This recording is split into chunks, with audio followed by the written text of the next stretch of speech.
ठीक है, तो आज का जो टारगेट है वो कुल मिला के इम्पल्स की बात करनी है। फिर जैसे जैसे समय रहेगा उसको आगे ही बढ़ाना है। इम्पल्स के बाद कोशिश रहेगी मास फ्लो रेट का थोड़ा सा इंफॉर्मेशन भी आज करें। तो सब जगह साउंड वाउंड अगर ठीक है तो आप एक बार एस टाइप करें ताकि अपन शुरू हों। ठीक है, इम्पल्स आज का टारगेट है। बढ़िया बढ़िया बढ़िया, ठीक है, मैं समझ गया। तो इम्पल्स के अंदर कुछ बात अगर हम समझे तो मजा आएगा। जैसे थोड़ा सा स्लोप के ऊपर चर्चा करना चाहता हूं, फिर आ जाएंगे इम्पल्स में। स्लोप की कहानी क्या है? जैसे हमारे पास तीन तरह का स्लोप हम जानते हैं, बना देता हूं मैं एक बार।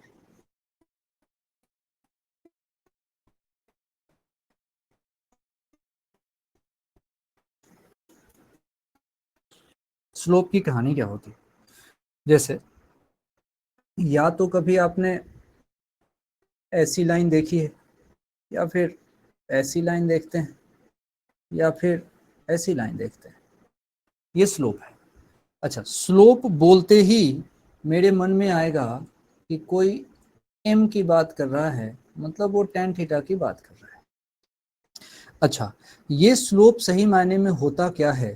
तो जैसे मेरे से कोई स्लोप बोले तो मैं तो सिंपल स्लोप को समझता हूँ कि जो भी टर्म ऊपर लिखा हुआ है, तो ऊपर का टर्म जो भी है उसको मैं नीचे के टर्म से डिवाइड कर देता हूँ, स्लोप मिल जाता है। ऊपर का टर्म डिवाइड कर दो आप नीचे के टर्म से, तो स्लोप मिल जाएगा।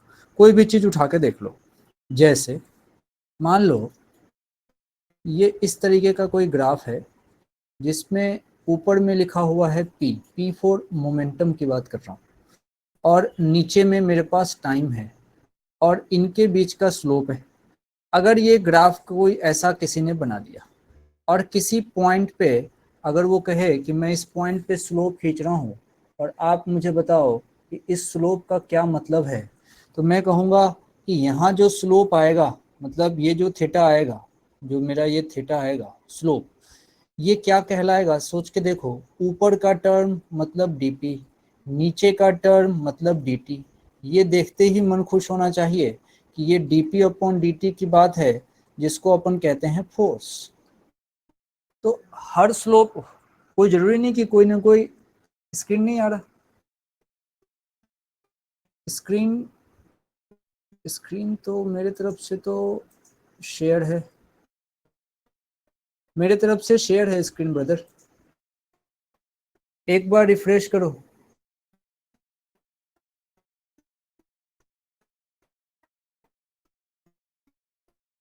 आदर्श भैया, मेरे तरफ से सब ठीक है, बाकी लोगों को दिख रहा है ना स्क्रीन वगैरह? नेटवर्क प्रॉब्लम होगा। वी का सिम लगा रखा होगा तुमने, वी, अच्छी कंपनी का सिम ले लो, या फिर अच्छा इंटरनेट कनेक्शन रखिए। मेरे तरफ से तो ठीक है भाई। चलिए, डीपी अपॉन डीटी, इसको हमने कहा है फोर्स। और हम जानते हैं, देखो मैं क्या कह रहा हूँ, मैं कह रहा हूँ स्लोप की बात होगी। स्लोप का सीधा मतलब होता है ऊपर का टर्म डिवाइडेड बाय नीचे का टर्म। ऊपर जो भी रहे उसको नीचे वाले टर्म से डिवाइड करो। डिवाइड करने का स्टाइल देख लो, डी डी लगा देना है। अगर ऊपर एक्स होता नीचे टी होता तो हम लिखते D x upon D T, तो अपने आप में वो वेलोसिटी बन जाती। तो हो सकता है कि स्लोप का कुछ ना कुछ मतलब भी बढ़िया निकल के आता हो। अब स्लोप ही बात है, मतलब टेन थीटा की बात है। टेन थीटा कितना अच्छा है, जब टेन थीटा 90 से कम होता है, मतलब ये कहानी ऐसी है, जब टेन थीटा 90 से कम हो तो इसकी जो वैल्यू मिलती है, हम जानते हैं ये वैल्यू मिलती है पॉजिटिव। इसके चक्कर में ये जो शेप है, यहाँ से हम कहते हैं कि स्लोप पॉजिटिव है, यहाँ से हम कहते हैं स्लोप पॉजिटिव है, स्लोप पॉजिटिव है। अब देखना ध्यान से क्या कह रहा हूं मैं। अब ये वाला केस देखो, ये वाला सेकंड केस देखो, यहाँ पे अच्छा अच्छी बात देखो, जब भी स्लोप पढ़ते हैं तो ये जो थीटा मेजर करना है, ये समझ लेना जो मैं लिख रहा हूँ ध्यान से। हम जो पढ़ते हैं तो थीटा को टाइम एक्सिस से मेजर किया है। टाइम एक्सिस कोई जरूरी नहीं है। थीटा को मैं तो ऐसे लिखता हूँ, थीटा को नीचे वाली एक्सिस से एंटी क्लॉकवाइज मेजर करो, नीचे वाले एक्सिस से एंटी क्लॉकवाइज मेजर करो, तुम्हारा काम हो जाएगा। ये तरीका है थीटा मेजर करने का, हमेशा नीचे वाली एक्सिस से एंटी क्लॉकवाइज। ओके, तो नीचे वाली एक्सिस के ये तो पैरेलल हो गया, यानी कि यहाँ पे कोई थीटा बना ही नहीं, मतलब थीटा की वैल्यू 0, मतलब स्लोप 0। यहाँ पे नीचे वाले एक्सिस से एंटी क्लॉकवाइज, मतलब थीटा यहाँ पे ज्यादा है 90 से। टेन थीटा जब 90 से ज्यादा हो तो वैल्यू को निगेटिव कर देता है। ये कुछ बेसिक चीजें हैं स्लोप की जो अपने को आनी चाहिए। तो अभी तक की बात क्या है कि अगर ऊपर x हो और ऊपर y हो और नीचे x हो, तभी वो dy बाई डी एक्स बनता है। हर बार जरूरी नहीं कि dy बाई डी एक्स दिखे आपको, ऊपर कोई भी टर्म हो सकता है और नीचे भी कोई भी टर्म हो सकता है। तो स्लोप का सीधा मतलब है ऊपर का टर्म डिवाइडेड बाय नीचे का टर्म। आओ क्यों इसको पढ़े हैं अभी थोड़ी देर में समझ में आ जाएगा। इम्पल्स के बारे में थोड़ी जानकारी लेना चाहते हैं। क्या है इम्पल्स? देखो, सही मायने में इम्पल्स मेरे से कोई पूछता है तो मैं तो उसको बेसिक तरीका कहता हूं कि भाई देख, इम्पल्स को कहा जाता है चेंज इन मोमेंटम। जो चेंज इन मोमेंटम है उसी को प्यार से इम्पल्स कहते हैं। चेंज इन मोमेंटम को ही इम्पल्स कहा जाता है। इसका मतलब इम्पल्स कुछ और नहीं, ये सीधा सीधा डेल्टा पी वेक्टर है। मतलब इसमें तुम कह सकते हो P2 vector minus P1 vector को ही इम्पल्स कहते हैं।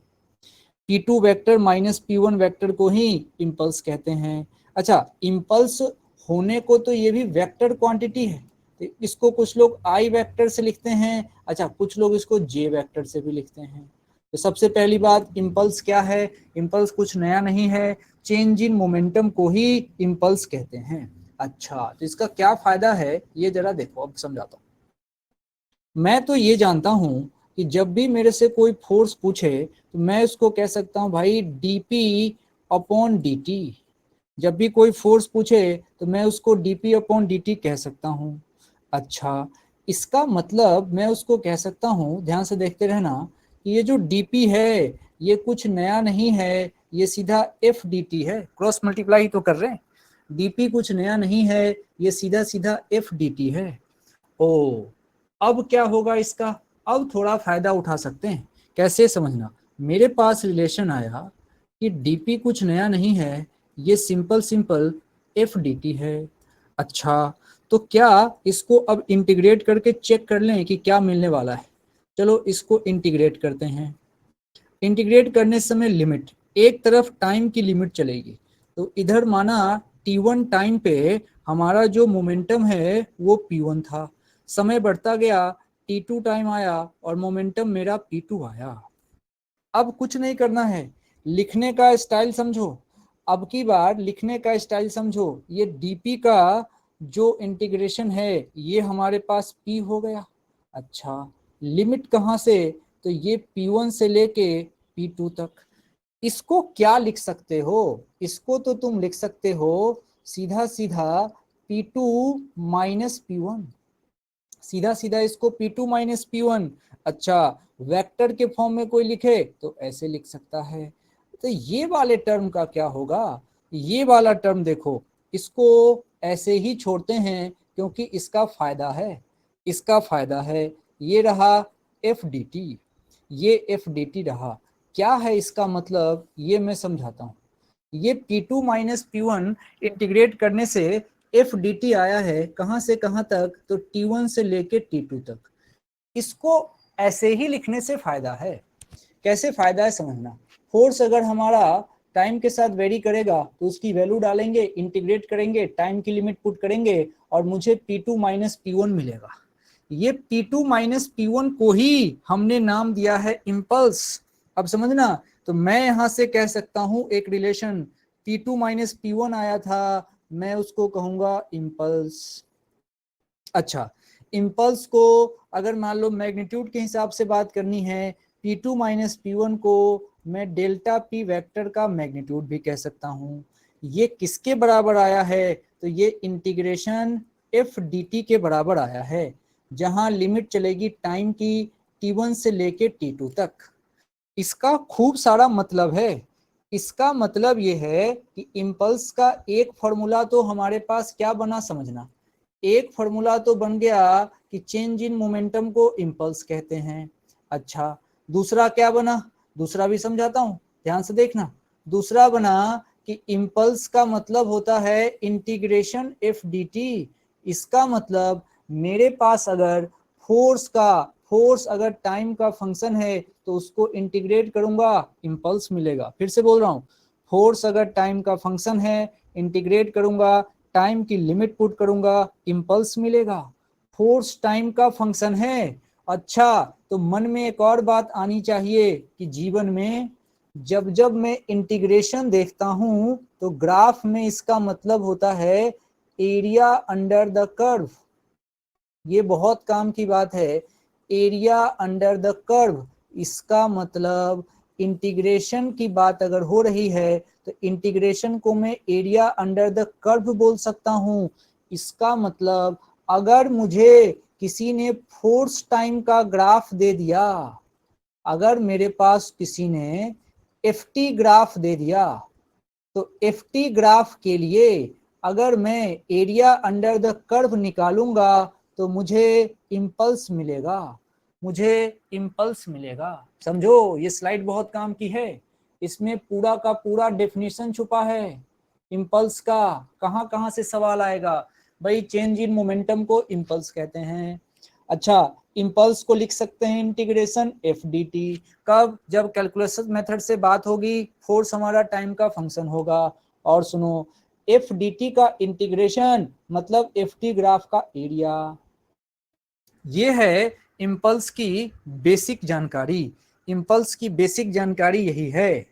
अच्छा, टीटी ग्राफ अगर होता, समझो, टीटी ग्राफ अगर होता, अच्छी बात बताता हूँ, कंक्लूजन देखना क्या क्या अच्छी बात आ रही है। देखो, मेरे पास किसी ने टीटी ग्राफ दे दिया तो इसके साथ में क्या कर सकता हूँ, एक सवाल ये, एक सवाल ये। दूसरा, मेरे से किसी ने एफ टी ग्राफ दे दिया, एफ टी ग्राफ दे दिया, तो भाई इसके साथ में क्या कर सकता हूँ, सोच के देखो। अब देखो, पीटी ग्राफ का एरिया दे दिया मेरे पास, तुरंत दिमाग में आएगा, अच्छा डीपी बाई डी तो फोर्स होता है, यानी कि पीटी ग्राफ आएगा, तुरंत हम स्लोप निकालेंगे, और पीटी ग्राफ का स्लोप का सीधा मतलब होता है फोर्स।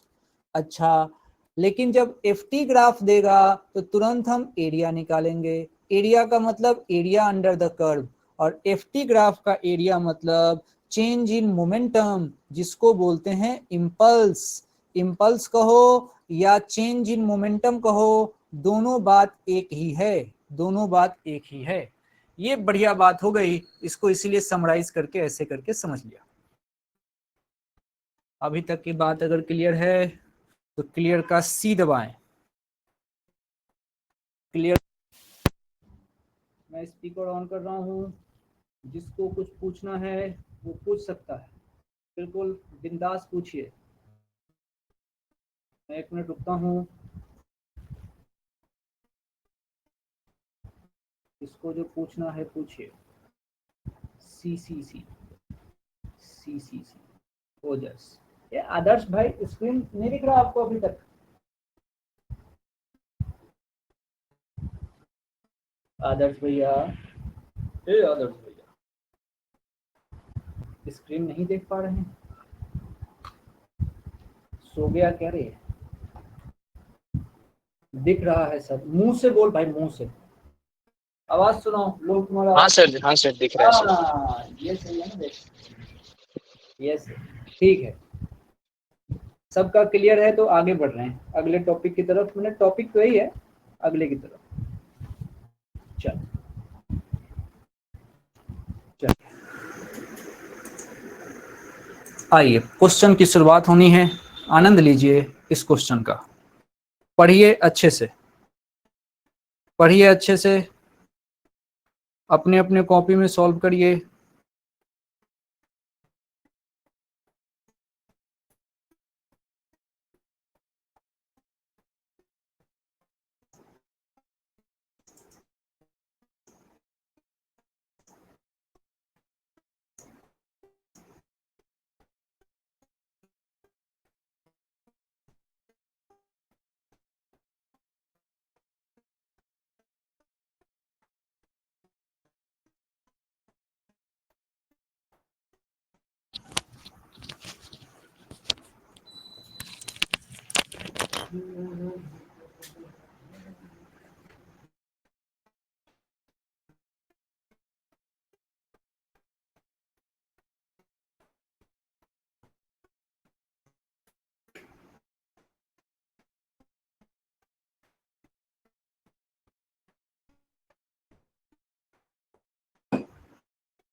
ठीक है, आंसर आया है कुछ लोगों का, देख पा रहा हूँ। बढ़िया है, समझते हैं, अच्छा है। हैमर है जिसका मास है 1 kg। बढ़िया। अच्छा, कैसे पता चलेगा इम्पल्स तक जाना है, या थॉट में डेवलप करना चाहता हूँ।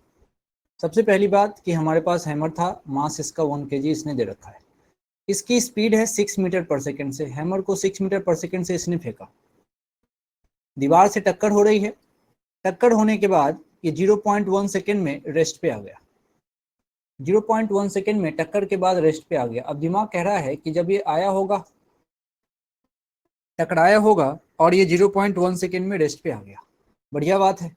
तो हमारे पास मास है 1 kg, नो प्रॉब्लम। उसके बाद इसकी शुरुआत की स्पीड जो है ये है 6 मीटर पर सेकेंड, नो प्रॉब्लम। फाइनली ये रेस्ट पे आ गया तो v की वैल्यू 0, नो प्रॉब्लम।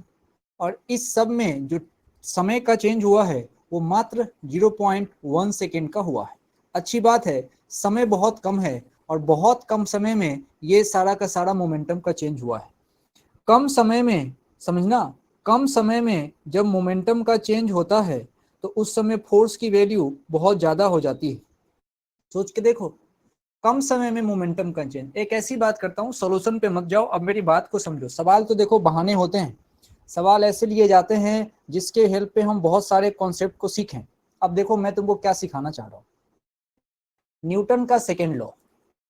न्यूटन का सेकेंड लॉ हम अभी तक क्या पढ़ते आए हैं, हम पढ़ते आए हैं कि मेरे से कोई एफ एवरेज बोलेगा तो मैं उसको बोलूंगा delta P upon delta T, सही है। अच्छा, अभी हमने एक नई बात सीख ली कि इसी डेल्टा पी को इम्पल्स कहा जाता है, तो इसको बोल सकते हैं impulse upon time, impulse upon time, impulse upon delta T. अब कितनी अच्छी बात है, तुम समझो, अगर तुमने किसी इंसान के सामने, अगर तुमने किसी इंसान के सामने, किसी ने तुमसे न्यूटन का सेकेंड लॉ पूछा और तुमने उसको कहा F बराबर ma, तो कहेगा गधा है, पहली बात। तो कहेगा कि 7th 8th में पढ़ रहा होगा, मूर्ख है, इसको कोटा में रहने का हक नहीं है। लेकिन तुमने अगर उसको F बराबर dp/dt कहा तो कहेगा हाँ थोड़ा सा समझदार है।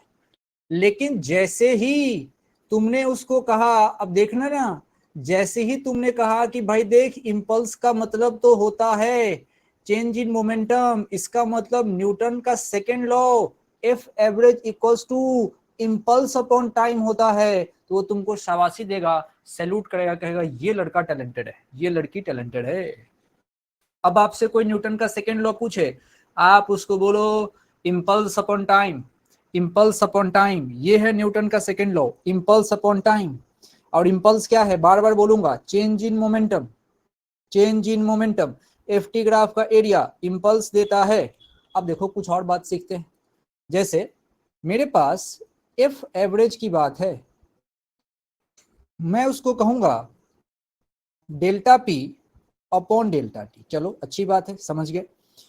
अगर किसी ने ये हमसे कहा कि भाई ये डेल्टा पी फिक्स है, समझो, डेल्टा पी फिक्स है, मतलब चेंज इन मोमेंटम का जो अमाउंट है वो फिक्स है, और उस फिक्स चेंज इन मोमेंटम के अमाउंट में अगर तुमने समय कर दिया कम, कम समय के लिए तुमने अगर फोर्स लगाया है, समझो, तो सुनो, तो ये डेल्टा टी के कम होने से ये फोर्स अपने आप बढ़ जाएगा, अपने आप बढ़ जाएगा। यानी कि जब तुम किसी को चाटे मारते हो तो उसके गाल पे टाइम ऑफ कांटेक्ट बड़ा कम करते हो, और जैसी जट से मारते हो उसको चट से सीधा, तो टाइम ऑफ कांटेक्ट कम होता है तो वो चाटा ज्यादा जोर से लगता है। लेकिन मार के गाल पे हाथ रख लो, मार के गाल पे ऐसे हाथ रख लो, खुद को मार के देखो और गाल पे हाथ रख लेना, तो लगता है टाइम ऑफ कांटेक्ट बढ़ गया, तो उसके कारण से टाइम ऑफ कांटेक्ट बढ़ने से फोर्स कम हो जाता है।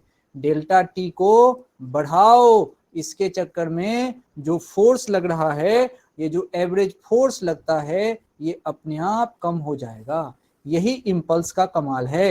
इसी कारण कोई आदमी अगर छत से कूदे, ज्यादा ऊंचाई से नहीं कूदना चाहिए, छत से मत कूदना तुम लोग, साला आजकल बोलना भी खतरनाक लगता है।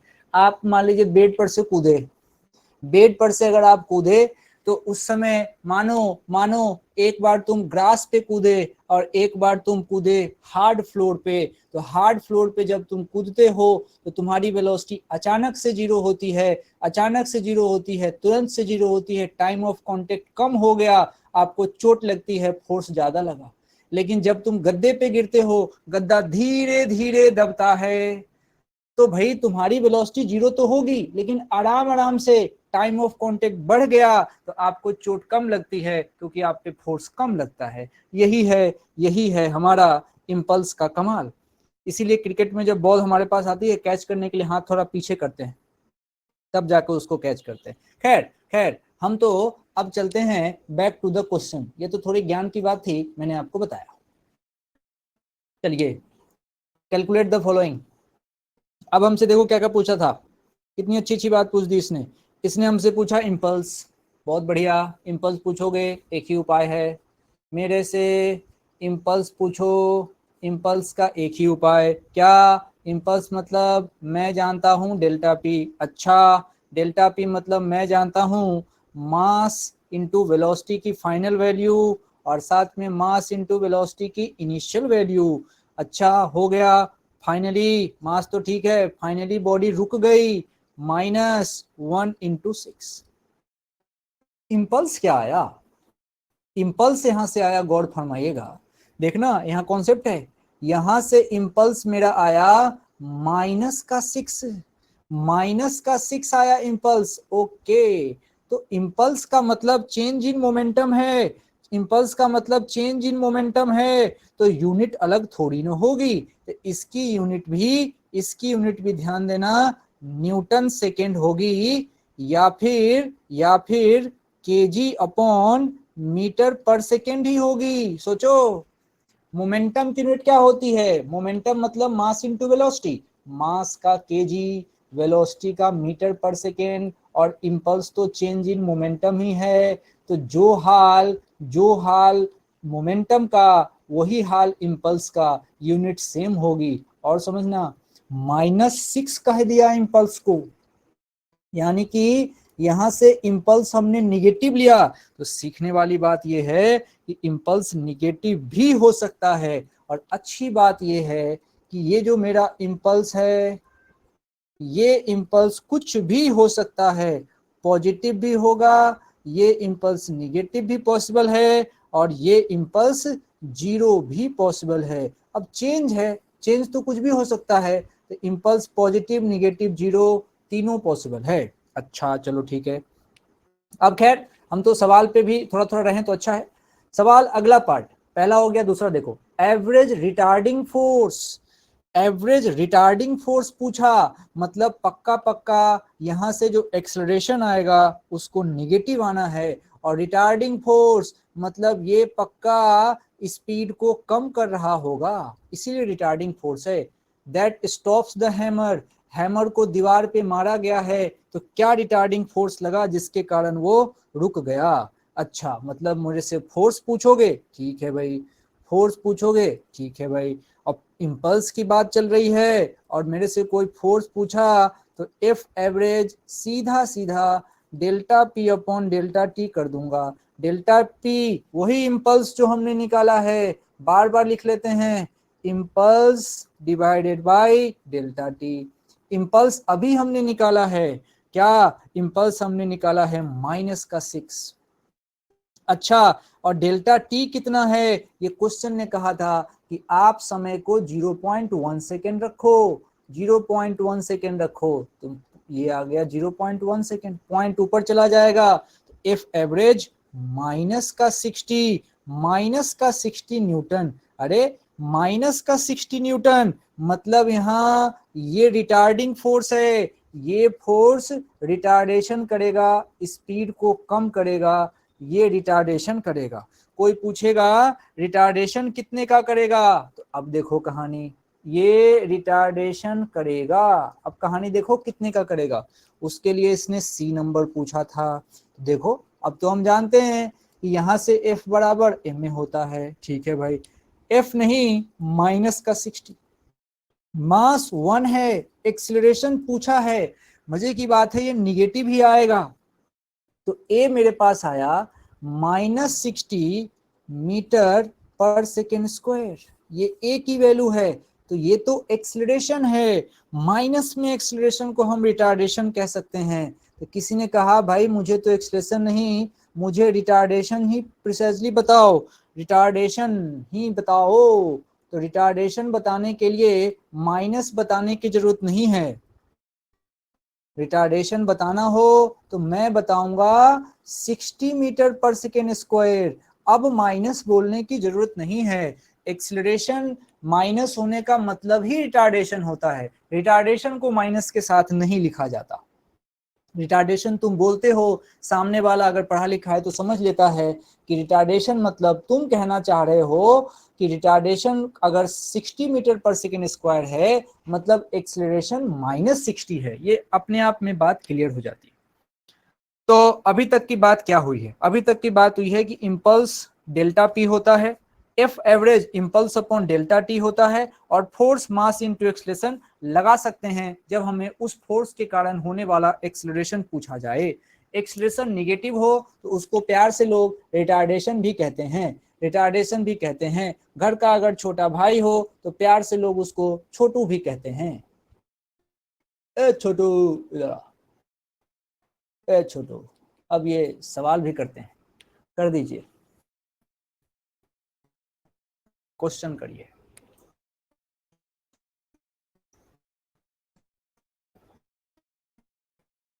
छोटे तेरा बर्थडे आया, छोटे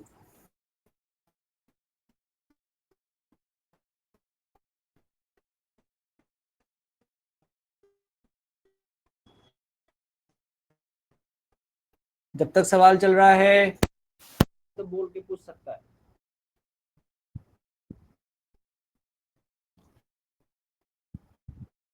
जब तक सवाल चल रहा है, किसी को कुछ पूछना है तो बोल के पूछ सकता है।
कह रहा है कि इस फिगर में आपको फोर्स और टाइम का ग्राफ दिया हुआ है for a baseball struck by a bat.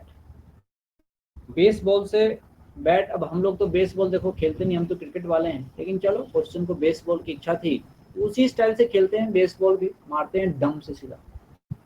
For this curve determine the following, एक तो आपको इम्पल्स बताना है और दूसरा आपको एवरेज फोर्स बताना है।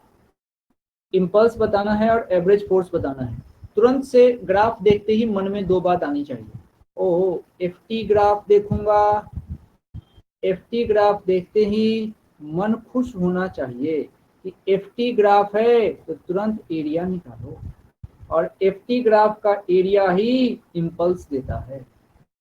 इम्पल्स इम्पल्स बोलने में तुमको दिक्कत है, लग रहा है कोई भारी भरकम चीज की बात कर रहे हैं, तो तुरंत बोल दो चेंज इन मोमेंटम देता है। इम्पल्स का मतलब ही होता है चेंज इन मोमेंटम, तो एफ टी ग्राफ का एरिया अपने को इम्पल्स देगा। अच्छा, और समझो, और दूसरी बात, जो एफ एवरेज है वो कुछ नहीं है, वो तो सीधा सीधा इम्पल्स को टाइम से डिवाइड कर दो, इम्पल्स को टाइम से डिवाइड करो, एफ एवरेज मिल जाएगा। दो बातें मन में अब तो एकदम से सेट हो गई हैं। मेरे से इसने इम्पल्स भी पूछा और एवरेज फोर्स भी पूछा। अच्छा, कब से कब तक का इम्पल्स पूछा? तो पूरे सिचुएशन के लिए इम्पल्स पूछा है। तो क्यों ना मैं इसका एरिया अंडर द कर्व निकाल दूं, यहां से यहां तक का एरिया अंडर द कर्व निकाल दूं। ट्रायंगल दिख रहा है, बढ़िया है। तो एरिया जब मैं इसका निकालूंगा, एरिया तो half into base into height, half into base into height, आराम से निकल जाएगा। देखना कैसे कर रहा हूँ। हाफ बेस, बेस कहाँ से भाई, 1 से शुरू हो रहा है और 2.5 पे खत्म हो रहा है। देख 1 से शुरू हो रहा है, 0 से शुरू नहीं हो रहा, 0 तो यहाँ था। तो पूरा 2.5 ले लोगे तो गड़बड़ हो जाएगा। तो बेस क्या लोगे, देखो तुमको तो लिखना है half into base into height. Okay ठीक है, नो प्रॉब्लम। हाफ बेस लिखने में थोड़ी सी सावधानी, बेस मात्र 2.5 में से एक घटा के लिखना पड़ेगा, 1.5 आएगा वो, 3/2 इंटू हाइट। अरे हाइट ये रही, नीचे से हाइट पूरी 18,000, बड़ा सा डाटा है 18,000। ओके तो ये रहा 1/2, ये रहा 3/2, ये रहा 18,000, 9,000। अच्छा अब ये 4,000 कितने हो गए, 27,000 दे 13,500, 13,500 भैया। यूनिट क्या होती है, अरे न्यूटन सेकेंड। ये रही बात, 13,500 न्यूटन सेकेंड। सीधी सीधी बात है ये, सीधी सीधी बात है। अब जरा देखो असली बात बताता हूँ, असली बात बताता हूँ। इसके बाद इसने क्या पूछ दिया, इसके बाद इसने पूछा कि आप तो एवरेज फोर्स बताओ। ठीक है भाई, एवरेज फोर्स पूछ रहा है, ठीक है। तो एफ एवरेज का मतलब सीधा सीधा मैं लगा दूंगा इम्पल्स और डिवाइड कर दूंगा उसको टाइम से। ओके तो इम्पल्स, इम्पल्स मेरे पास आया हुआ है, अभी हमने निकाला है 13,500। लेकिन इसमें टाइम कितना खर्चा हुआ, टाइम मात्र 1.5 सेकेंड खर्चा हुआ है। ये चीज समझ में आनी चाहिए, 2.5 ले लो वो गड़बड़ हो जाएगा क्योंकि ग्राफ ही 1 से शुरू हुआ है। तो ये कितना आया, ये 1.5 है, ये है पॉइंट ऊपर जाएगा, 15 गुने 9 होते हैं 135, मतलब ये कितना बन रहा है, ये बन रहा है 9,000, 9,000 न्यूटन। इतना का तो फोर्स आया, ये आया फोर्स इसमें 9,000 न्यूटन का।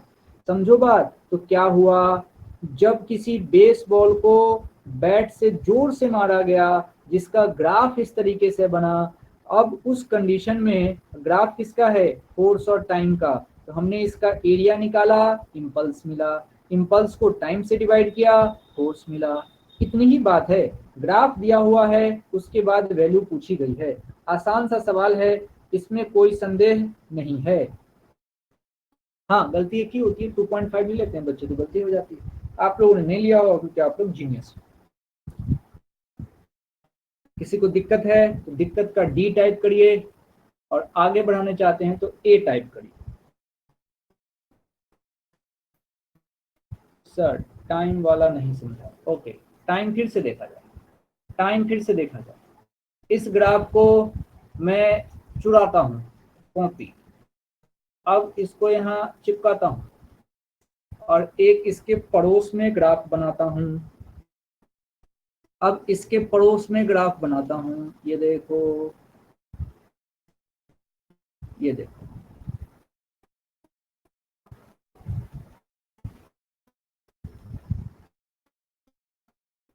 अच्छा ये वही रखता हूँ जो इसने रखा, 18,000, और ये 0 से शुरू करता हूँ और ये 2.5 रखता हूँ।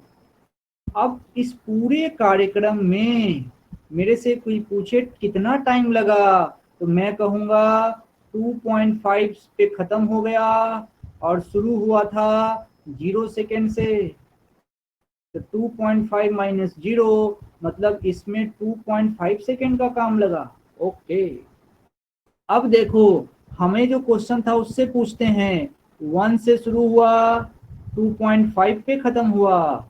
इससे पूछेंगे तो ये कहेगा ओहो तेरा काम तो इतने ही में हुआ है, तो कितना टाइम लिए हो, तो भाई खत्म हो गया 2.5 से, शुरू हुआ है 1 से, तो मात्र 1.5 सेकेंड लगा है, इसीलिए टाइम हमने 1.5 सेकेंड लिया है। बताओ, हाँ समझ गए, धन्यवाद। हाँ और किसी को कष्ट है, तो बोल सकता है। स्पीकर ऑन है, आप मुंह से भी बोल सकते हैं। मुंह पेन जिससे बोलना है बोलो भाई, बोल दो। अब बोलने से पहले अपने आप को अनम्यूट कर लें और आगे बढ़ाना चाहते हैं तो ए टाइप करें।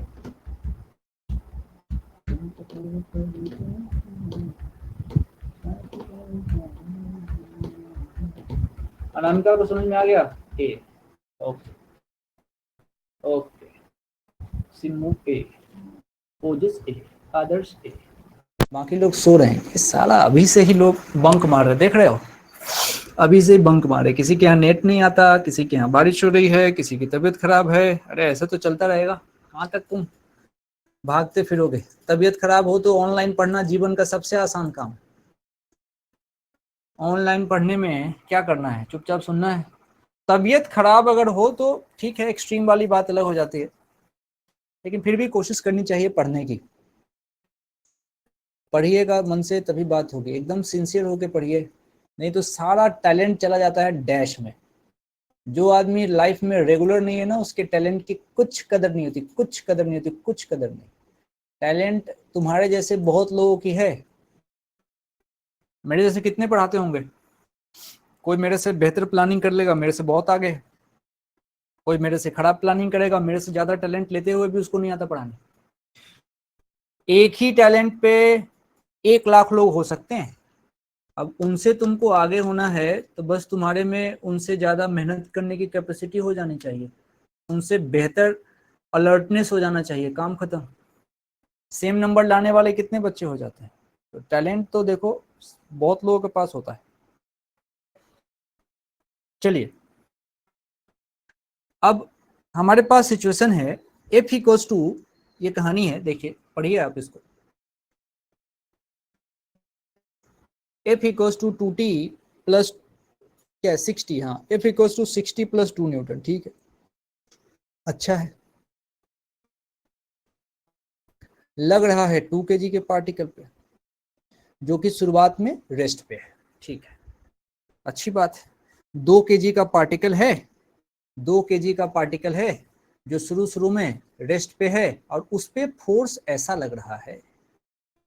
यहां फोर्स फिक्स नहीं है, फोर्स फिक्स नहीं है। इसका मतलब क्या समझा हमने सबसे पहले कि ओ ये तो इम्पल्स के डेफिनेशन ही पूछ दिया। इम्पल्स अभी हमने सीखा है इंटीग्रेशन एफ डी टी, ये आज काम आएगा। और सीखो, जब जब फोर्स टाइम का फंक्शन हो तब इम्पल्स ऐसे ही निकलेगा। लिख लो इसको कि जब जब फोर्स टाइम का फंक्शन हो, जब जब फोर्स टाइम का फंक्शन हो तब इम्पल्स ऐसे ही निकलेगा, इंटीग्रेशन एफ डी टी। देखो आज ना, सुनना मेरी बात को, मैं क्या कहना चाह रहा हूँ। आज जैसे ओजस भाई था, शाम को बात कर रहे थे हम, तो इसने कहा कोई टीचर है, नाम लेने की आवश्यकता नहीं, वो हैंड आउट वगैरह देता है और बच्चों से हैंड आउट के बारे में कहता है कि हैंड आउट पढ़ लेना और इस तरीके से नोट्स। देख, एक आध फिजिक्स का भी टीचर है, नाम ना कोई लिखना ना बोलने की भी जरूरत नहीं, फिजिक्स का भी टीचर है, प्रचार प्रचार बहुत करता है, वो चारों तरफ चिपका हुआ रहता है। अब उसकी भी यही कहानी, एक्सपीरियंस भी है, सब कुछ है, उसकी भी यही कहानी है, वो भी हैंड आउट बांटता रहता है। हैंड आउट दिया जाता है और कहा जाता है बेटे कुछ नोट मत करो, हमारे हैंड आउट से पढ़ लो, यही नोट्स है, नोट्स मत बनाओ, हैंड आउट ही तुम्हारा नोट्स है। ये फालतू की बात है। देख, नोट्स तो ऑनलाइन में भी वैसे ही बनेगा जैसे तुम्हारा ऑफलाइन में बनता है। हाँ, बस तुम ये कर सकते हो कि उसमें लैंग्वेज पूरा नहीं लिख सकते हो, लेकिन नोट्स तो तुमको बनाने ही पड़ेंगे। जैसे तुम घर पे पढ़ते हो, सुनो मेरी बात, जैसे तुम ऑफलाइन क्लास में पढ़ते हो वैसे ही ऑनलाइन में पढ़ो, वैसे ही ऑनलाइन में पढ़ो। नोट्स भी बनाओ तरीके से, बात लिखो तरीके से, हर चीजों को तरीके से लिखो। कॉपी नहीं होगी, मोबाइल की मेमोरी बढ़ाते रह जाओगे, लैपटॉप की मेमोरी बढ़ाते रह जाओगे, खुद की नहीं बढ़ेगी। ऑनलाइन तो हम इसलिए पढ़ते हैं कि हम इस मतलब इवोल्यूशन का फायदा उठा रहे हैं। कि बताओ कितनी अच्छी बात है, रात के 10 बजे आप आराम से पढ़ रहे हैं, बारिश भी हो रही है तब भी घर पे पढ़ रहे हैं, बेनिफिट है। लेकिन बेनिफिट का मतलब ये नहीं कि आप कैजुअल हो जाओ। कुछ लोग फालतू का लॉजिक देते हैं कि नोट्स मत बनाओ, क्वेश्चन प्रैक्टिस करो, ये करो वो करो। क्वेश्चन प्रैक्टिस करने के लिए हमारे पास कंटेंट चाहिए, और नोट्स अगर हम हैंड आउट के भरोसे रहेंगे, अपने हाथ से नहीं लिखेंगे, तो वो हैंड आउट के भरोसे से नहीं चलेगा काम। आपको हाथ से लिखना ही पड़ेगा। कारण समझो, हाथ जब जब चलता है तब तब दिमाग चलता है। हाथ का चलना प्रोपोर्शनल टू दिमाग का चलना। आप अटेंटिव रहते हैं, सोते नहीं हैं। ऐसे नहीं कि तुम, सिनेमा थोड़ी चल रहा है यार, ये आ रहे हैं बढ़िया आमिर खान अभी मूवी लेके, अब बढ़िया नाच गा के चले जाएंगे, और रेडियो थोड़ी सुन रहे हो तुम। और रेडियो पे पहले रात को 9 बजे, अभी भी आता होगा, प्रोग्राम आता था जिसमें वो प्यार की कहानी सुनाते थे, और लोग उसमें फोन करते थे और उससे शिकायत करते थे, या उससे सजेशन मांगते थे कि वो लड़की थी मेरे जीवन में भाग गई, अब कैसे लाऊं आप बताएं। और वो बेचारा कहानी समझाता था बढ़िया से, क्या हुआ था, नहीं नहीं आप ऐसे परेशान मत हो, मैं हूँ आपके साथ, मैं आपको आपको समझाता हूँ। और ऐसी जब मदहोश दारू वाली आवाज में समझाता था, लोग उसको सुनते थे। तो अपना ऐसा थोड़ी काम है कि आप भी इंजॉय कर रहे हो, कहानी में बोले जा रहा हूँ। आप अटेंटिव होके नोट्स बनाओ, तरीके से ऐसे पढ़ो जैसे क्लास में पढ़ाया जाता है। हाँ, फायदा ये है कि क्लास में तो तुम कोई चीज लिखते हो, कोई चीज छोड़ देते हो, यहाँ वो छूटेगा नहीं। टैली करने का मौका है, समझने का मौका है। क्वेश्चन अटेम्प्ट करो, बिल्कुल अटेंटिव होकर पढ़ो। ज्यादा दिन थोड़ी पढ़ना है, एक बार कॉलेज में जाओ फिर पढ़ाई का तरीका बदल जाएगा।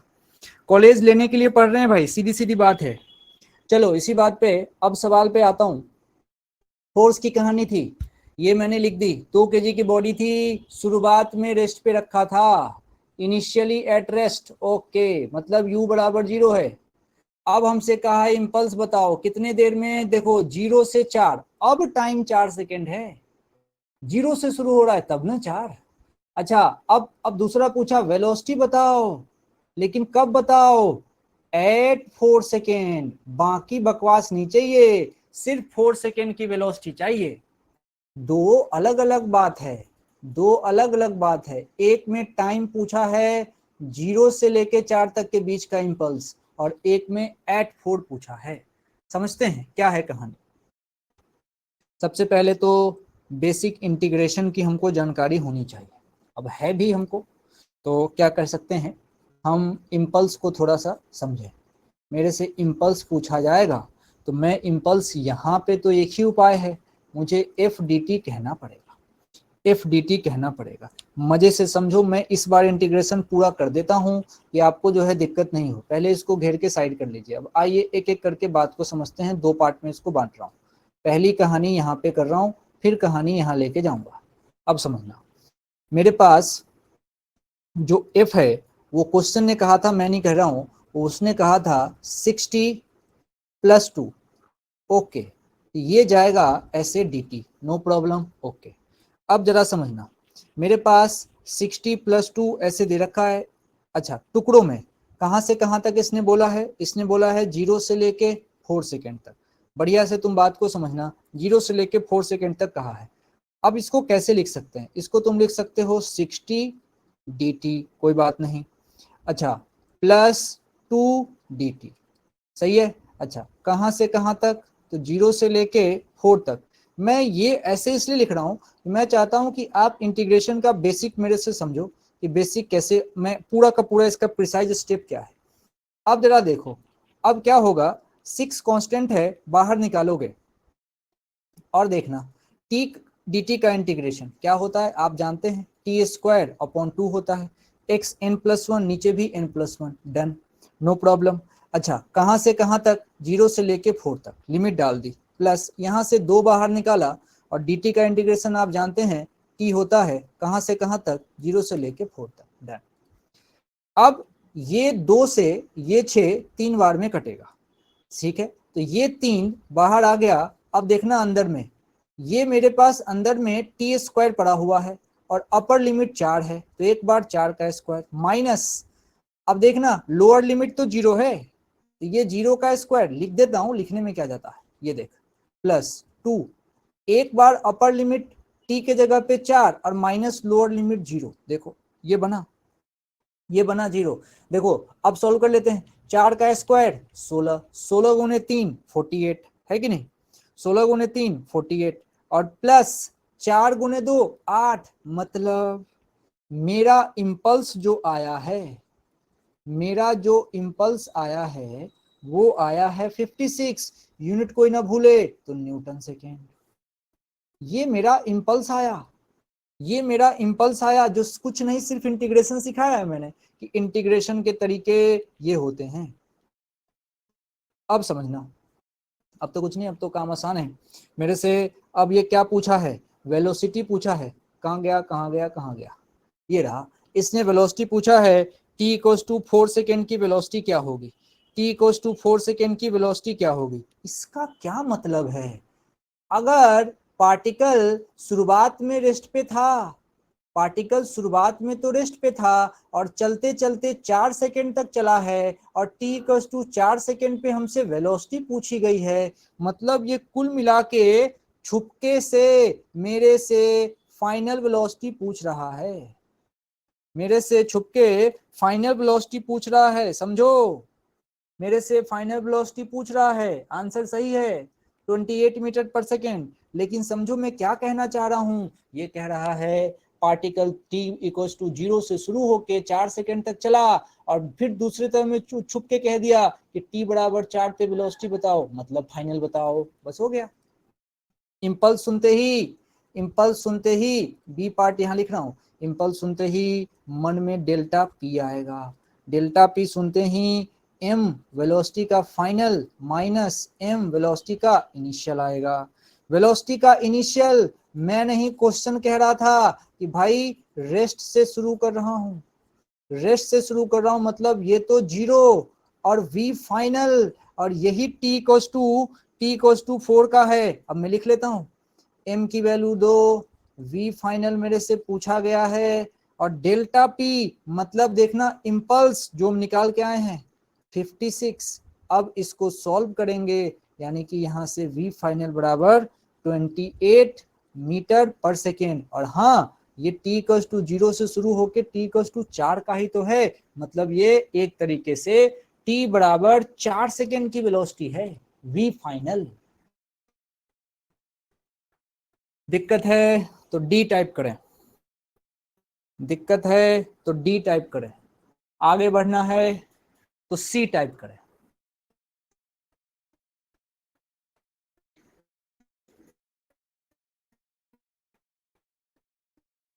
सी,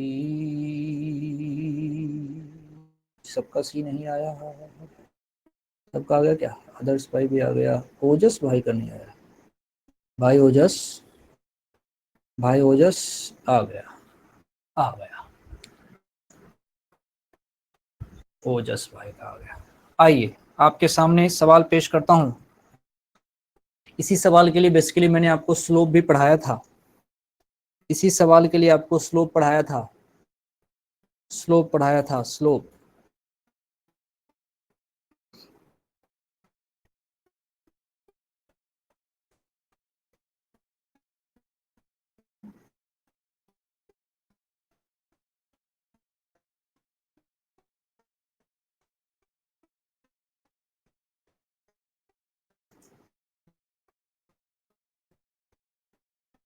अच्छे से फोटो बना लो पहले तो।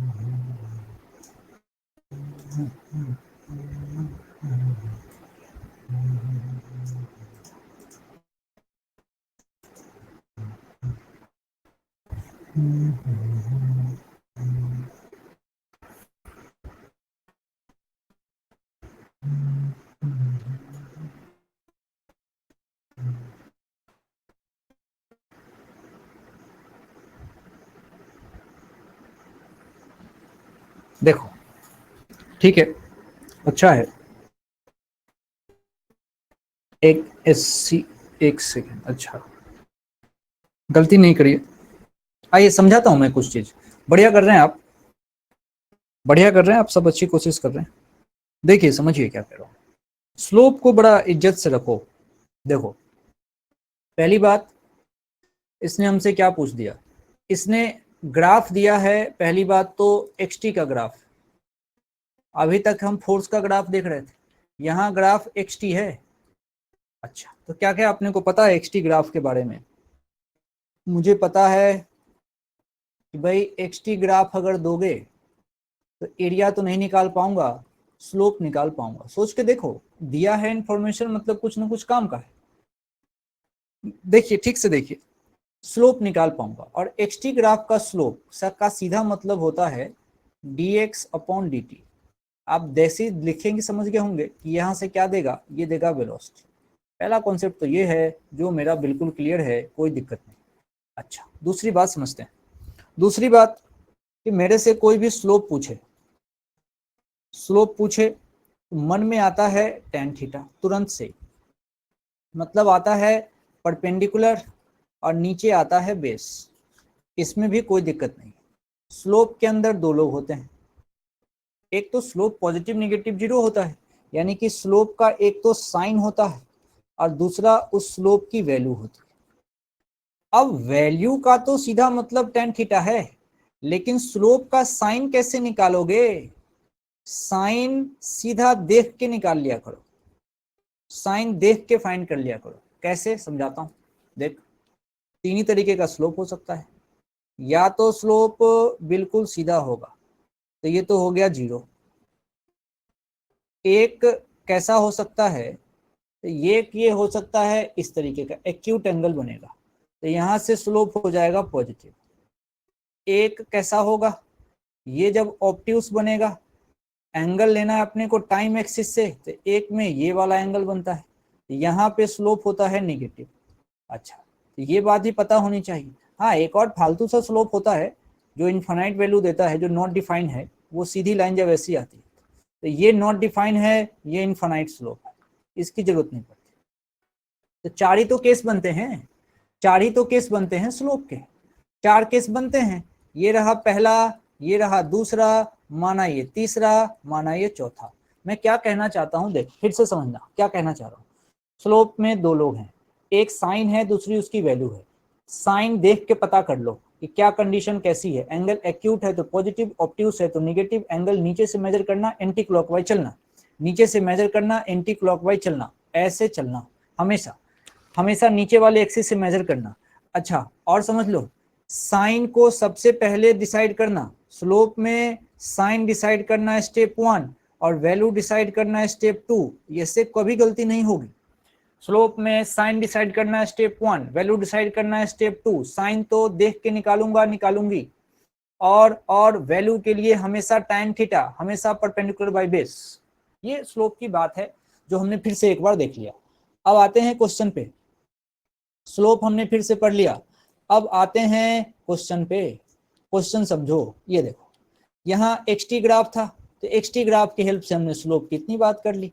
आओ भाई, इसका मतलब एक्सटी ग्राफ का स्लोप अगर हमको वेलोसिटी देगा, तो एक बार मुझे कहीं कोने से फाइनल वेलोसिटी मिलेगी और कहीं कोने से इनिशियल वेलोसिटी मिलेगी। सोच सोच।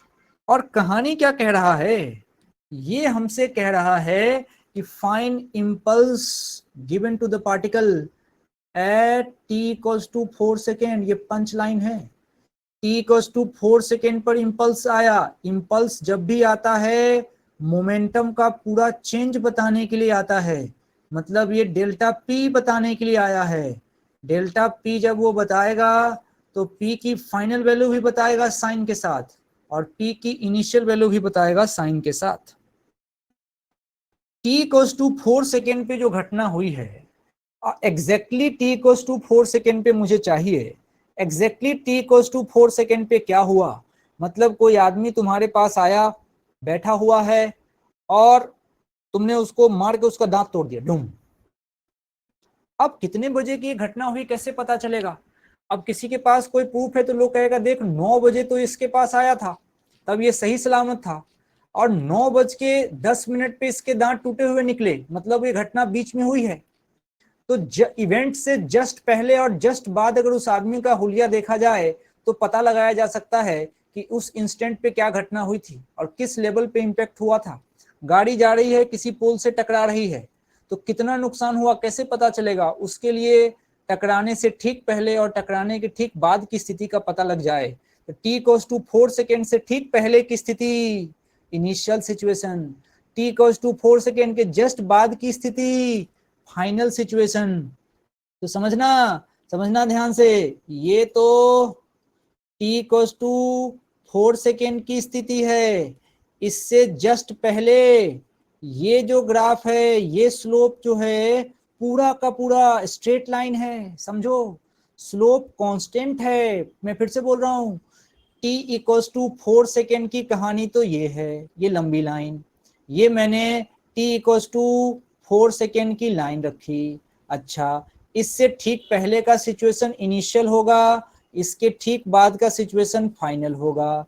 अब देखो गौर से, t इक्वल्स टू 0 से लेके t इक्वल्स टू 4 तक का ग्राफ बिल्कुल सीधा लाइन दे रहा है, स्लोप कांस्टेंट। सुनना ध्यान से, अगर xt ग्राफ हो,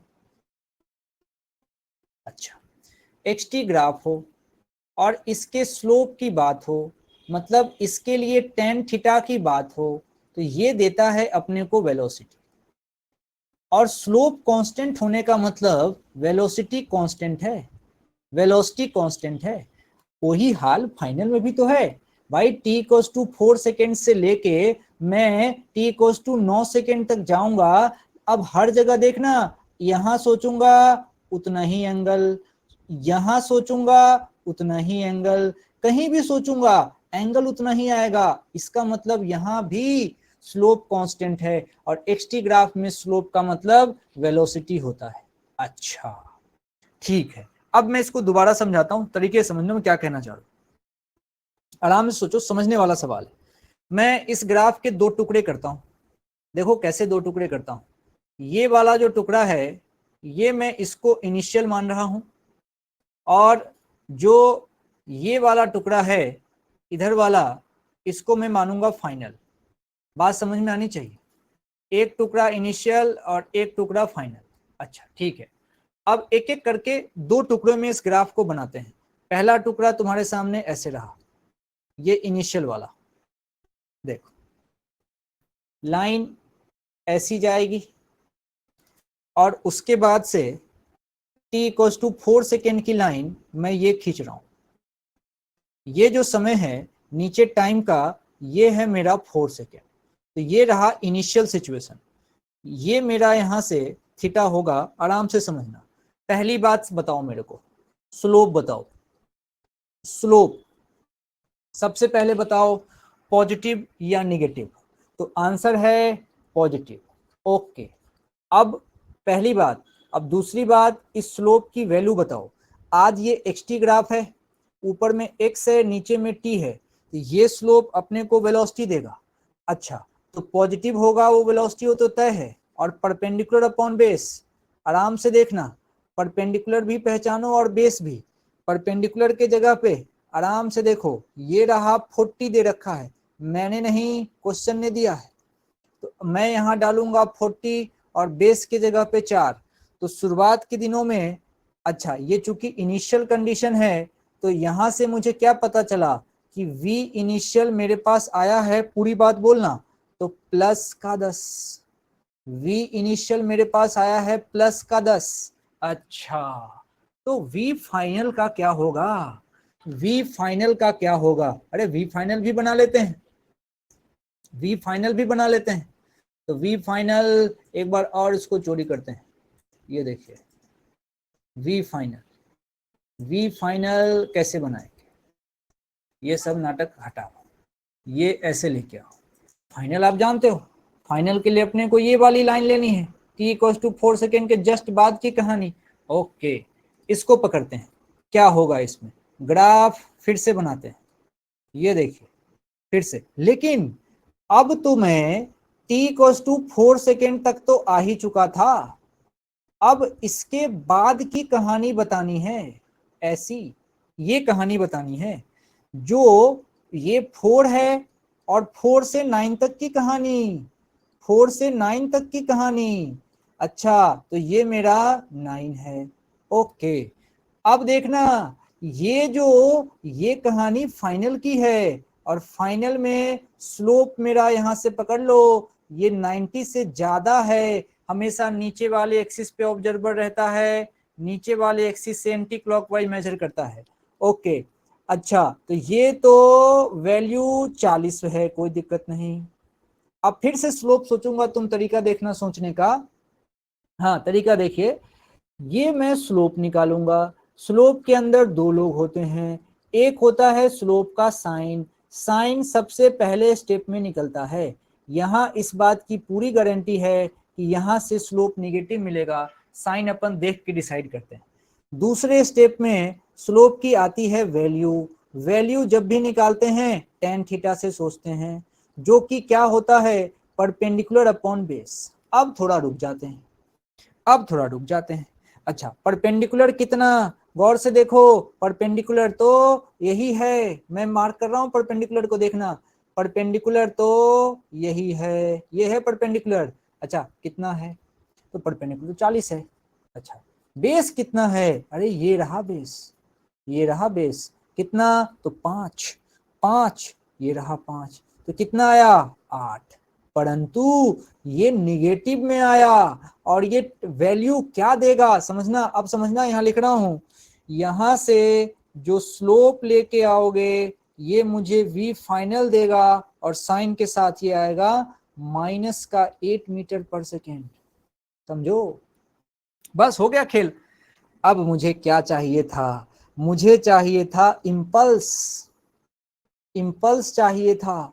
इम्पल्स के लिए मुझे क्या चाहिए था, मुझे चाहिए था मास, साथ में वेलोसिटी की फाइनल वैल्यू, और उसके बाद वेलोसिटी की इनिशियल वैल्यू। ओके, मास 2 kg, वेलोसिटी की फाइनल वैल्यू -8। समझ लो, देखो, वेलोसिटी की फाइनल वैल्यू ये रही -8, माइनस इनिशियल वैल्यू हम निकाल चुके हैं 10, देखो, इनिशियल वैल्यू +10। ओके, यहां रख दो, ये आ गया तुम्हारे पास कितना, तो -36, और यूनिट ध्यान रखेंगे न्यूटन सेकेंड। ये इसका आंसर होगा। तरीके से बात सोचनी है, बहुत बढ़िया सवाल है। इवेंट से ठीक पहले, इवेंट के ठीक बाद, इवेंट के ठीक पहले, इवेंट के ठीक बाद, इसीलिए ग्राफ के दो टुकड़े करे, एक अलग कलर से दिखाया है और एक अलग कलर से दिखाया है। इवेंट से ठीक पहले ये वाला जो आप देख रहे हैं, this will give you initial value, and this one will give you final value. दिक्कत है तो जेड टाइप करिए, जेड, दिक्कत है तो जेड टाइप करें, और आगे बढ़ाना है तो पी टाइप करें। पी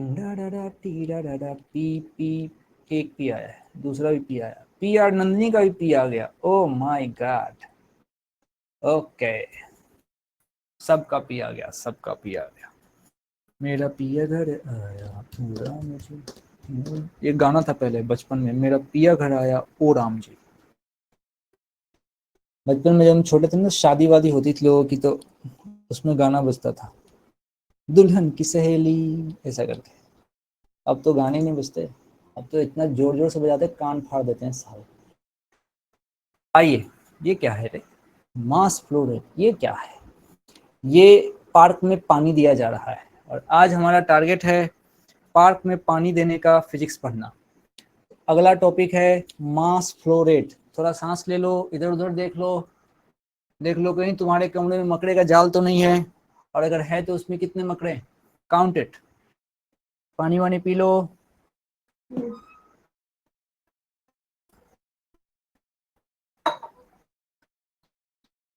नया टॉपिक पढ़ेंगे, mass flow rate, mass flow rate.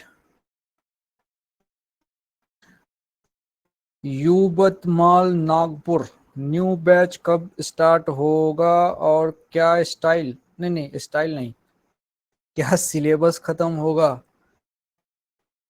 ओ अच्छा, आजकल मम्मी लोगों की इंक्वायरी आती है ना, ये देखो अब बताता हूँ तेरे को कितनी इंटरेस्टिंग बात। इंक्वायरी कितने स्टाइल में आती है। पहले मम्मी फोन करेगी, मम्मी बात करेगी फिर बेटे से, फिर बेटा उसके बाद से फिर बोलेगा पापा से, सब कुछ कर लेगा बात, और स्टूडेंट बात करेगा लास्ट में, वो भी मर मर के शर्मा शर्मा के। साला डायरेक्ट बात करो ना, टाइम बचाओ मेरा भी और खुद का भी।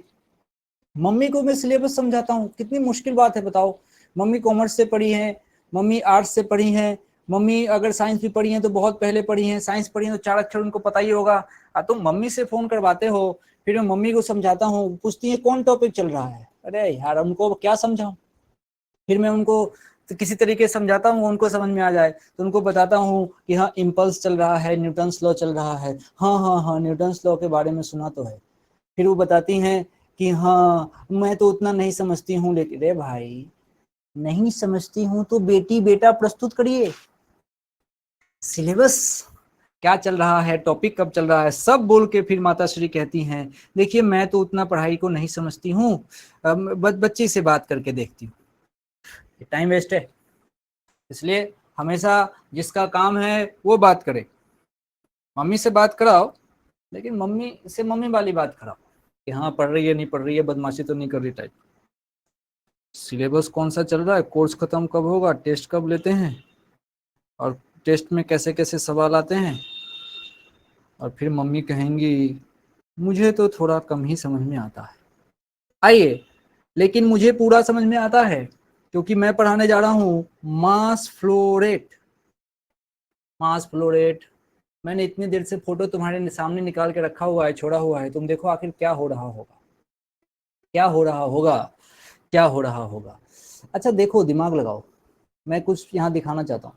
ये देख, पाइप का पानी जो पहले यहाँ था, थोड़ी टाइम के बाद वो पानी यहाँ नीचे गिर चुका होगा, और फिर यहाँ पीछे से नया पानी आएगा।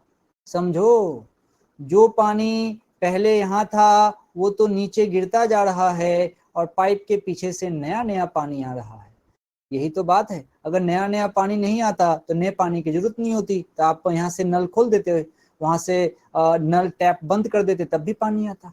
इसका मतलब हर बार अंदर से नया नया पानी निकल के आ रहा है। इसी को मतलब मास बह रहा है, मास निकल रहा है। इसी को पर यूनिट टाइम से जितना मास निकला उसको टाइम से डिवाइड करने का जो केस है, इसको तुम क्या बोल सकते हो, इसको तुम बोलते हो मास पर सेकेंड। इसी को बोलते हैं मास फ्लो रेट, यानी कि मास पर सेकेंड। अच्छा, आसान भाषा में मम्मी को बताना हो तो कैसे बताऊंगा, मैं मम्मी को बताना हूं, कल अगर मम्मी पूछी क्या पढ़ाया आपने रात को, मैंने बोला मैडम ऐसा है कि मैंने उससे बताया कि भाई पाइप से, पाइप से, मम्मी आर्ट्स पढ़ी है तो बताऊंगा, पाइप से 1 सेकेंड में, 1 सेकेंड में कितना पानी, कितना पानी बह गया। पाइप से 1 सेकेंड में कितना पानी बह गया। मम्मी बोलेंगी तो फालतू बात है, लेकिन वही अगर मम्मी को मैं स्टाइल मार के बोलूं मैडम मास फ्लो रेट पढ़ाया है, मास फ्लो रेट पढ़ाया है, किसका, किसी पाइप का, किसी पाइप के लिए ना मास फ्लो रेट पढ़ाया है। फिर मम्मी को लगेगा अच्छा कुछ काम की बात पढ़ाई है लग रहा है।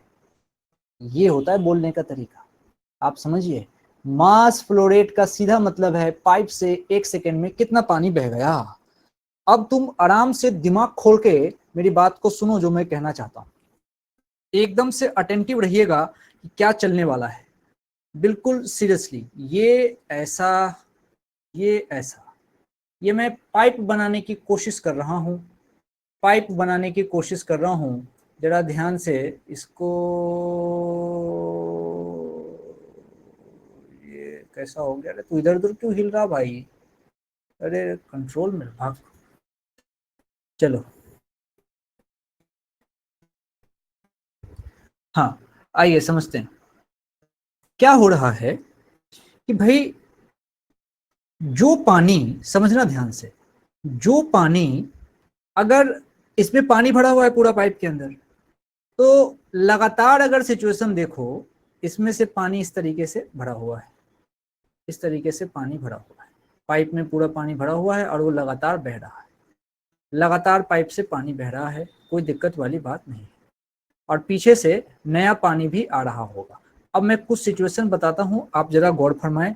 पीछे से नया पानी भी आ रहा है, ऐसे पानी ब्लू होता है, लेकिन चलिए हम काला पानी की बात करेंगे, आज ब्लैक है पानी पानी।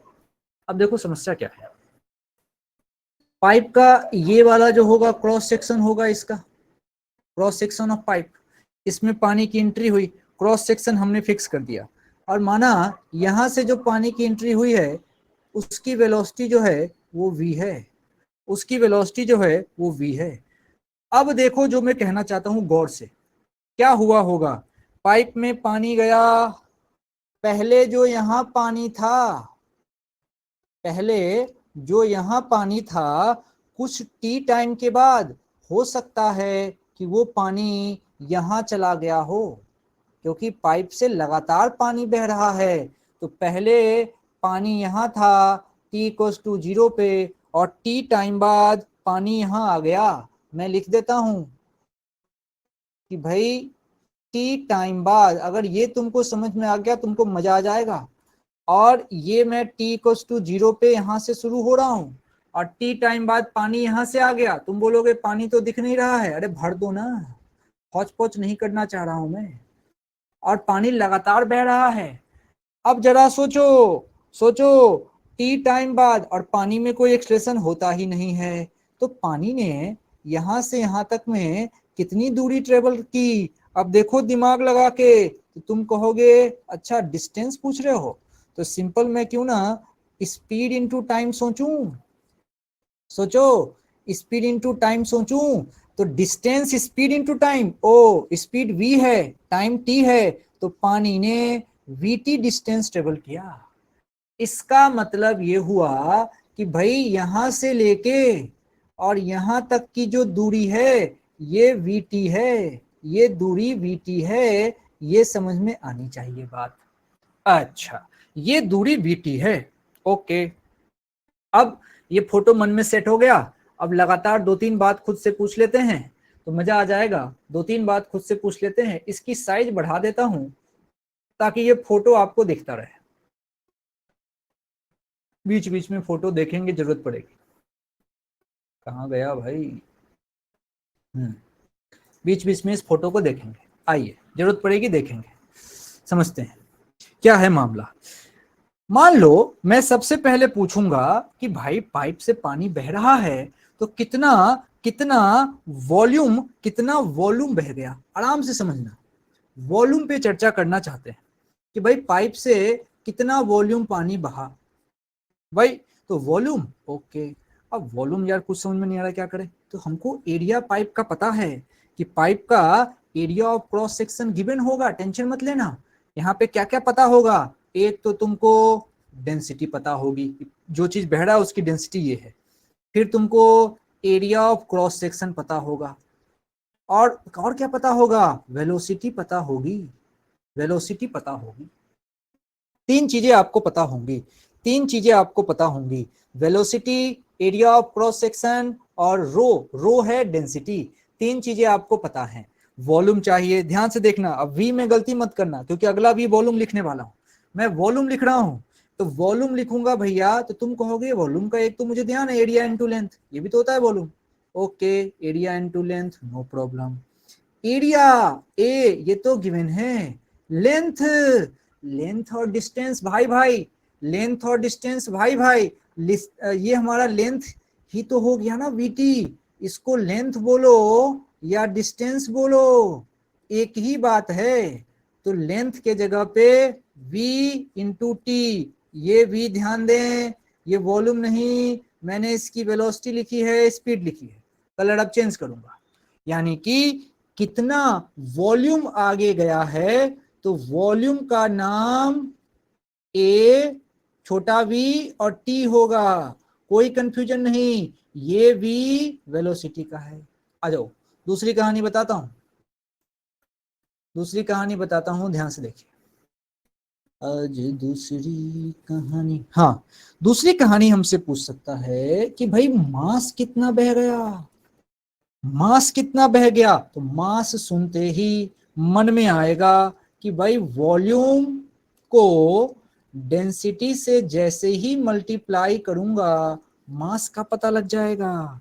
वॉल्यूम, ओके, कितना अभी निकाला है, A V T, V speed है, वी वेलोसिटी है। अब तुम देखो मैं इतनी बार वी को स्पीड बता रहा हूं फिर भी तुम क्या करोगे, एग्जाम में सॉल्व करने जाओगे वहां वॉल्यूम वॉल्यूम कर लोगे। अब देखो इसी को बोलते खराब चाल चलन होना। वॉल्यूम ए वी टी, वॉल्यूम ए V T, okay. Density, density भी रो गिवन है। अब शॉर्ट में मेरे से मास पूछोगे तो मैं कहूंगा भाई साहब मास पूछ रहे हो, AVT into rho, AVT into rho. फिर से लिख रहा हूं, वी वेलोसिटी है, उसके फ्लो की, पानी किस स्पीड से बह रहा है। लेकिन अंत में तुम मेरे से पूछोगे भाई मास फ्लो रेट बताओ, मास फ्लो रेट बताओ। तो मास फ्लो रेट मतलब तुम सिंपली बताओ कि भाई पर सेकेंड कितना मास बह गया, मास अपॉन टाइम बताओ।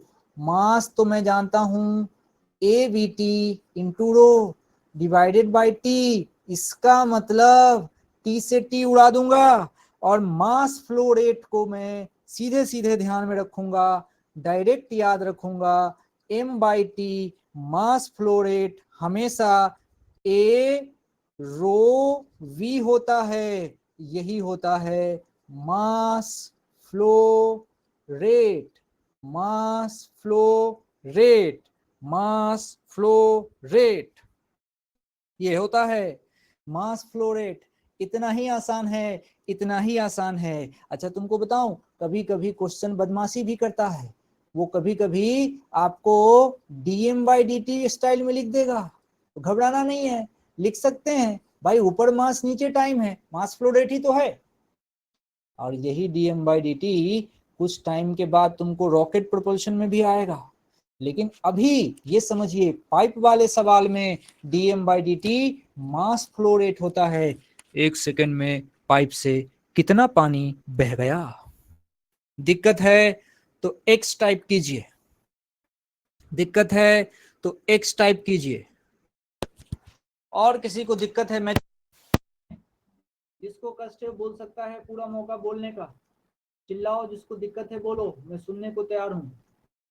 Ask your doubt, ask your doubt. अपने आप को अनम्यूट करिए, जिसको जो दिक्कत है बोलिए, दूसरे को मत देखो। Just think about me and you. अकेले पढ़ रहे हैं हम, अकेले पढ़ रहे हैं, ये तो मजा है ऑनलाइन में। जिसको दिक्कत है बोलिए, और नहीं दिक्कत है तो आगे का ए टाइप करिए।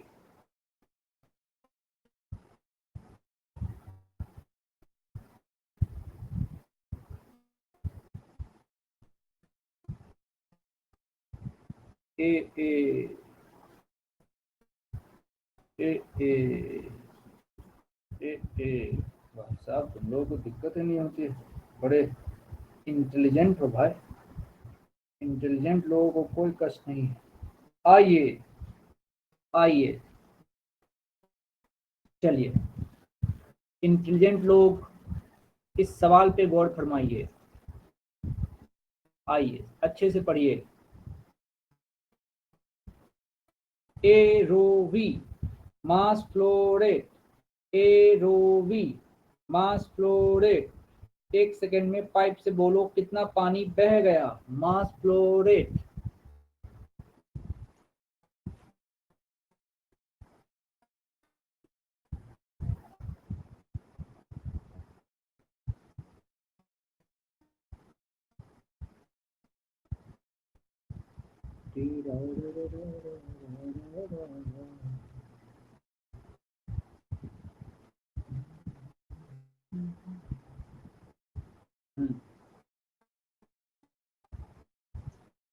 देखिए कितनी अच्छी बात है, water jet cross section area जो है इसका ए है, मतलब ये जो क्रॉस सेक्शन एरिया देख रहे हैं वाटर जेट का वो ये है, यहाँ से इंटर हो रहा है पानी और उसके बाद से वो इस तरीके से गया। ये देखते ही तुम्हारे मन में एक घंटी बजी होगी, यार मैंने एक फोटो देख रखा है और जिसमें इस तरीके से बॉल का आना, टकराना और ऐसे चला जाना, ऐसा फोटो तुमने देख रखा है। ये एक बॉल होता था, वो बॉल हम ऐसे थ्रो करते थे, बॉल टकराने के बाद, अगर बॉल टकराने के बाद ऐसे करके यहाँ पे जाए और अगर दीवार से एंगल लेते थे, ये थीटा, और टकराने के बाद भी अगर थीटा से चल गया, तो हमसे अगर इसमें कोई पूछता था कि डेल्टा पी बताओ तो तुम जीनियस हो, तुम कहते थे उसको 2mv cos थीटा। वो चीज़ बेकार थोड़ी गई, फैक्ट तो फैक्ट है। ये दीवार था और ये जो था वो, ये जो था ये दीवार के लिए नॉर्मल था, और बॉल का आना टकरा के ऐसे चला जाना तो change in momentum 2mv cos theta का होता है। अरे वो भी यहाँ भी तो होगा, यहाँ पे भी तो होगा, क्या दिक्कत है। ये चीज़ यहाँ काम आएगी, फोटो देख लीजिए। लेकिन दिक्कत ये है कि सारा चीज़ इसने रो और वी के टर्म में पूछा है। इसका मतलब दोस्तों कहानी यहाँ ये है, कहानी यहाँ ये है कि आपको मास फ्लो रेट सोचना पड़ेगा।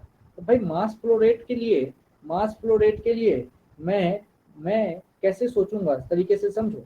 मुझे सबसे पहले इस फोटो को देख के क्या ध्यान में आता है, सबसे पहले फोटो को देख के ध्यान में आता है कि मेरे से कोई एफ एवरेज अगर पूछता ना, तो मैं उसको बोलता कि भाई देख, एफ एवरेज फोटो देख के तुम्हें बता सकता हूँ कि delta P upon delta T होता है। और डेल्टा पी तो मैं फोटो देख के मजे में बता सकता हूँ कि 2mv cos थीटा और अपॉन टाइम यहाँ टी। टी क्यों? क्योंकि क्वेश्चन देखते हैं, देखो क्वेश्चन ने कहा था कि इस सारे कार्यक्रम में स्ट्राइक हुआ, थीटा एंगल पे गया और the velocity of water density rho है और वी है, तो फोर्स पूछा है। ठीक है, तो ये इतना तो मैं उसको बता सकता था, इतना मैं उसको बताता तो कोई दिक्कत नहीं होती, मेरा आंसर आ जाता अगर ऑप्शन अगर ऐसा पूछता तो। परंतु परंतु ये आंसर यहाँ पे नहीं है, हमको आगे जाना पड़ेगा। कैसे आगे जाना पड़ेगा? तो हमारी मदद कौन करेगा समझो, हमारी मदद करेगा ये वाला क्या, मास और नीचे में टाइम। ये क्या बनता है क्या, देखो हमारे पास क्या है, हमारे पास है 2mv और ये है cos थीटा, नीचे मेरे पास t है। अब अच्छी बात सोचो, मेरे पास ये जो टर्म है, ये जो टर्म है, ये m/t, यही m/t तो मेरे लिए क्या काम करेगा, ये मेरे लिए बन गया मास flow rate. Mass flow rate मतलब मैं इस पूरी m/t की नौटंकी के जगह पे a रो v लिख सकता हूँ, a रो v लिख सकता हूँ। इसके कारण ये जो रिलेशन आया है किसका भैया, फोर्स का। तो फोर्स का रिलेशन 2 तो सही है, अब m/t के जगह पे a रो v। अच्छा उसके बाद से कौन, उसके बाद से कौन, बाहर वाला जो कि v cos थीटा है। भाई ये v और ये v मिलके v स्क्वायर बन गए, तो f हमारे पास बन गया 2a, यहीं रहने दो। अब देखो रो रहने दो, v का स्क्वायर कर दो और cos थीटा कर दो। ये मेरा आंसर है और ये सही होगा, ये सही होगा। This is the answer, this is the answer, ये है। इसमें कोई कष्ट है तो बता सकते हैं, बोलिए, बोलने का मौका है। किसी को कोई कष्ट है तो बताइए, किसी को कोई कष्ट है तो बताइए, बोल दो, बोल दो। और कष्ट नहीं है, कष्ट नहीं है तो भी बोल दो। कष्ट है तो के टाइप करिए, नहीं है तो एन टाइप करिए। कष्ट है तो के टाइप करिए, नहीं है तो एन टाइप करिए। एन, एन आया भाई, एन, एक एन आया, दूसरा एन भी आया, 4-5 एन दे दीजिए। कष्ट है तो के टाइप करिए, कष्ट है तो के टाइप करिए, और कष्ट है तो टाइप क्या करिए, बोल दीजिए। कष्ट है तो बोल दीजिए। You have any problem? Almost सबका अगर सही है तो ठीक है। ये पूरी कहानी है। जिसको दिक्कत है बोल सकता है, कहीं से कोई प्रॉब्लम वाली बात नहीं। मतलब कुल मिला के मेरा काम यहाँ पे कैसे हुआ? मेरा काम हुआ कि नीचे से वाटर जेट जा रहा था और उसके बाद जाने के बाद से टकरा के जब वहां से निकला तो उस कंडीशन में उन्होंने पूछा था फोर्स पूछता है तो हम change in momentum upon time लगाते हैं। अरे मजे की बात यह है कि उससे तो वो तो ऑप्शन में नहीं था। Change in momentum upon time तो ये बन जाता 2mv cos theta upon T, लेकिन ऑप्शन में नहीं था। फिर दिमाग में घंटी बजी, अरे डेंसिटी वेंसिटी खेल रहा है, मतलब एम बाई टी को चाहता है कि मैं ए रो भी लिख दूं, मैंने लिख दिया। ये जो चाहता था कि एम बाई टी को ए रो भी लिख दूं, मैंने लिख दिया, और लिखते के साथ आंसर मिल गया। और आंसर जो मिला है, कितना मिला है भाई? 2a ρv², 2a ρv², 2a ρv², साथ में cos थीटा, पहला वाला।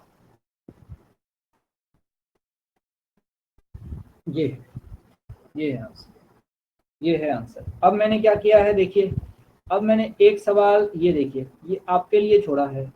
ये एक सवाल आप ट्राई करिए, उसके बाद जो अगली क्लास होगी मैं आपको ये पढ़ाऊंगा। फोटो देख लीजिए, रॉकेट प्रोपल्शन, ये अगली क्लास का टॉपिक है। रॉकेट प्रोपल्शन एकदम से शानदार तरीके से तैयार करें। चलिए, ये सवाल आपके होमवर्क में जाएगा। जिसको दिक्कत है वो रुके, बाकी लोग जा सकते हैं। हैंड आउट भेज दे रहा हूँ। जिसको दिक्कत है वो रुके, पूछे, बाकी लोग जाएं। ला ला ली ला ली ला ला ला ली ला ला।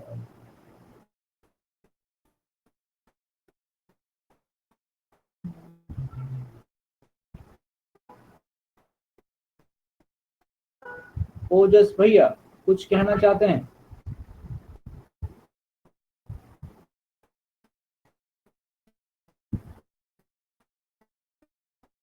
दिक्कत है तो बताएं।